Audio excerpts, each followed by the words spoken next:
Ouviremos agora a porta-voz do júri, professora Isabel Cristina Mateus.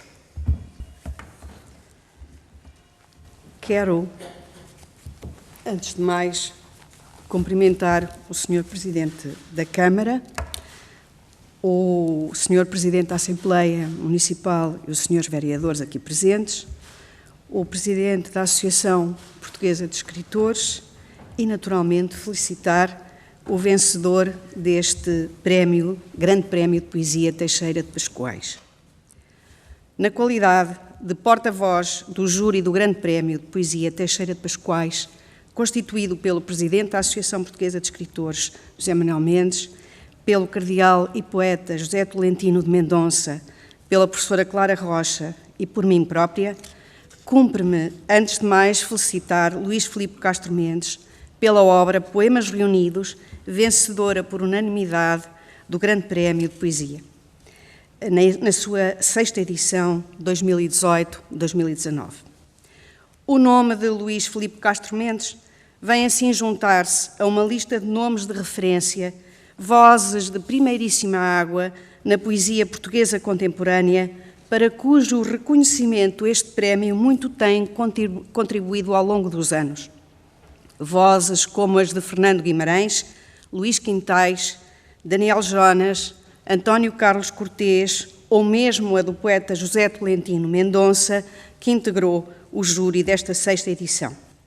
Celebrar deste modo a poesia é seguramente a melhor forma de homenagear um poeta como Teixeira de Pascoais, criador de uma figura como o pobre tolo, parado e pasmado no meio da ponte de São Gonçalo, incapaz de decidir o rumo a seguir entre uma e a outra margem, entre a realidade e o sonho ou a loucura. Essa figura de fronteira, habitante de um tempo suspenso e de um espaço confinado, perdido entre as margens da realidade e da irrealidade ou do pesadelo, em que subitamente o mundo se transformou, somos nós, cada um de nós, parado e pasmado sem saber que rumo seguir na estranha ponte destes dias. A figura do pobre tolo não deixa de ser uma sombra fantasmática pairando sobre a ponte de poemas que hoje aqui celebramos. Poemas Reunidos, publicado pela Assíria Alvim em 2018, tal como o título indica, reúne o percurso poético de Castro Mendes, desde 6 elegias, publicada em 1985, obra de afirmação da sua voz poética, até à data da publicação de Outro Ulisses Regressa à Casa, em 2016. O percurso que conhecerá este mês uma nova etapa com a publicação de Voltar. Um itinerário onde vida, viagem e escrita se confundem e convertem em metáforas que mutuamente se iluminam, convocando uma longínqua tradição literária de Ulisses ao peregrino e Homo Viator, num sentido mais antropológico do que teológico, passando pelos marinheiros e navegadores de outros tempos, aos viajantes da era global. Fazemos todas as viagens e, no fim, é a mesma morte que nos espreita, morrida ou matada. Viajar é tão só aprender a mais devagar saber morrer, dirá o poeta em Outro Ulisses Regressa à Casa, num poema que tem exatamente por título Viajantes. A viagem, tal como a escrita, é uma aprendizagem da vida e da morte, um caminho que se vai fazendo, caminhando, e nos transforma nesse caminhar. Um caminho sem regresso, porque, diz um outro verso, não há Ítaca possível. Esse outro Ulisses que regressa à casa é, como afirma Nuno Júdice no prefácio desta obra, não o da Odisseia finita, mas o que Dante condenou à viagem eterna. Não o zeloso conservador da tradição, mas o ardiloso marinheiro que ousa atravessar o Mediterrâneo e espreitar o outro lado do horizonte. A viagem não configura uma experiência solitária, antes convoca a alteridade, o diálogo com um tu, num mundo marcado com presença do amor e da morte, mesmo quando o impossível encontro com a figura de Eurídice confina o poeta ao monólogo e à sombra vaga de uma elegia. Esta é uma poesia culta, que mantém um diálogo íntimo com outras vozes da tradição ocidental e não apenas ocidental, com as quais o poeta se confronta e busca, de Cavalcanti a Camões, Séneca e Marcial, Rilke, Melville e Beckett, Pessoa, Rui Belo, O'Neill e Vasco Graça Moura, Drummond, Manuel Bandeira, Cecília Meirelles ou mesmo Jorge Luís Borges, entre muitos outros.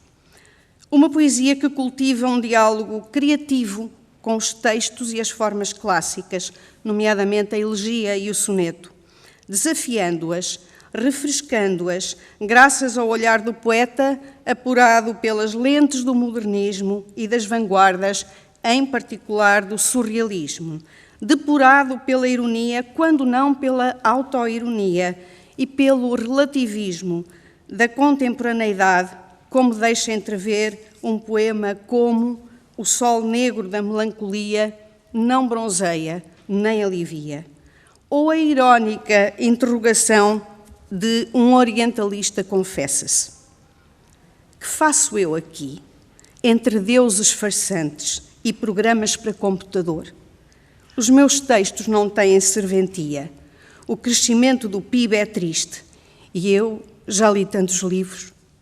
O mapa da viagem que estes poemas reunidos desenham convida assim o leitor a fazer-se ao caminho e a acompanhar o autor neste percurso de escrita sem rota traçada, nas suas dúvidas, obsessões ou inquietações, nas aprendizagens e mudanças, nas continuidades, desvios e paragens.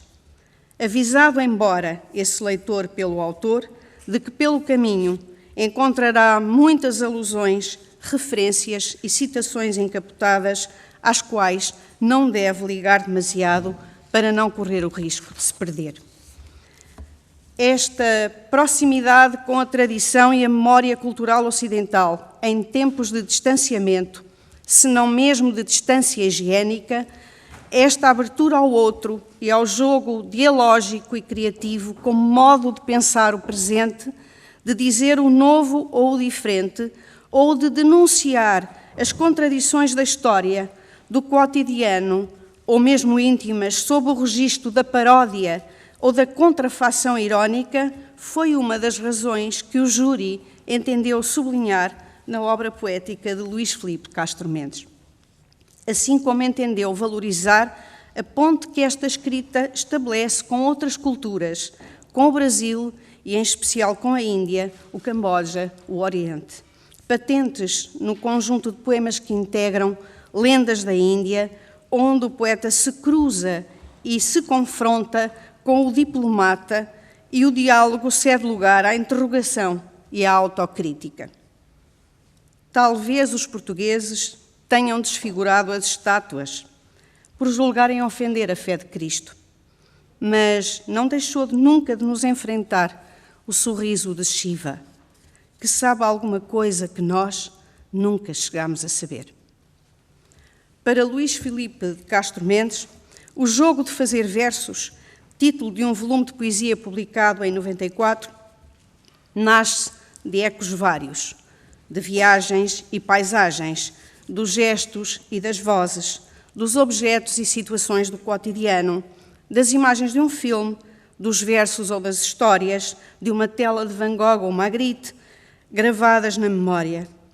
Nasce do conflito com a morte, o outro inominável, insuportável, que a escrita adia. Todos os poemas procedem deste modo, contornam insuportável, até cercarem as palavras de grãos de areia e de luz, tornando assim aquilo que está fora do poema mais legível que o próprio poema. Procurando cercar o real e enfrentar o medo, o jogo de fazer versos é, acima de tudo, um trabalho rigoroso de linguagem e de composição musical que o poeta dá a ver e a ouvir em modos de música e outras canções. O ofício poético consiste em fazer dançar as palavras, porque a poesia é, diz o poeta, citando um verso de Biedma, el verbo hecho tango. Não poderia o júri ficar insensível a esse tango. Entre a melancolia da elegia e a euforia do soneto, o renascimento do soneto, que Nuno Júdice destaca no percurso poético de Castro Mendes, o epigrama parece vir ganhando relevância desde A Misericórdia dos Mercados, publicada em 2014. Porque cai a Europa do touro ferido, agora que Zeus não tem forças para andar, interroga-se o poeta em O Cabo da Ásia. A poesia de Luís Filipe de Castro Mendes inquieta e desafia a repensar uma sociedade que apagou memórias, perdeu referências culturais, domesticou o espírito crítico, uma sociedade cada vez mais condenada a um modo funcionário, burocrático de viver, cada vez mais regulamentada e desumanizada, como dizem estes versos de biopolítica. Medem-nos o sal e o açúcar. O fluxo do nosso sangue irá ser regulamentado até ter cabimento orçamental e a intensidade das nossas emoções não poderá ultrapassar um limiar a ser definido por portaria. Uma sociedade vazia e superficial, como a professora paulista de Sorriso Superior, que comenta o trabalho do poeta nestes termos. Faz versos como todo o diplomata. E o deixa entregue ao poeta, ao desencanto de ver na sua própria poesia um mero entretém profissional, berliques e berloques de carreira, bijuteria made in Portugal. Talvez vagueie na poesia de Luís Filipe Castro Mendes, entre muitas outras sombras, a do pobre tolo de Pascoais, dividido entre a razão e a loucura, o real e a utopia, descrente da razão iluminista e da misericórdia dos mercados, mas também de uma qualquer outra forma de utopia, a conclusão, cita o poeta, é de que todos somos inteiramente dispensáveis, como o plástico que se rasga dos embrulhos. Resta ao poeta a poesia como lugar possível e habitável, a distância crítica das palavras, o cerco do medo, o tango verbal. Por todas estas razões, o Grande Prémio de Poesia Teixeira de Pascoais 2018-2019 distinguiu Poemas Reunidos, obra que mostra um percurso poético sólido e invulgarmente coerente e uma voz que, pelo seu timbre único, pelo seu valor e originalidade, se afirmou já como fundamental no panorama literário português. Muitos parabéns, Luís Filipe Castro Mendes.